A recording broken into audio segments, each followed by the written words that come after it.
ભરૂચમાં રમઝાન ઈદ રામનવમી પહેલા પોલીસની ફ્લેગ માર્ચ, જિલ્લામાં કાયદો અને વ્યવસ્થા જાળવવા આયોજન। ભરૂચ જિલ્લામાં આગામી રમઝાન ઈદ અને રામનવમીના તહેવારો શાંતિપૂર્ણ માહોલમાં ઉજવાય તે હેતુથી જિલ્લા પોલીસે ફ્લેગ માર્ચનું આયોજન કર્યું હતું। આ માર્ચમાં મોટી સંખ્યામાં પોલીસ અધિકારીઓ અને કર્મચારીઓ જોડાયા હતા। તહેવારોને ધ્યાનમાં રાખીને પોલીસ તંત્ર એલર્ટ બન્યું છે।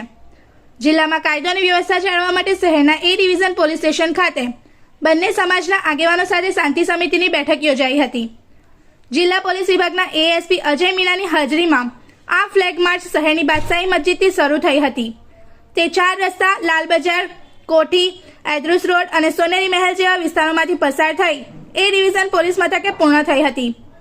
આ ફ્લેગ માર્ચમાં એસઓજી, એલસીબી અને જિલ્લા ટ્રાફિક શાખા સહિતના પીઆઈ, પીએસઆઈ અને પોલીસ કર્મચારીઓ મોટી સંખ્યામાં જોડાયા હતા।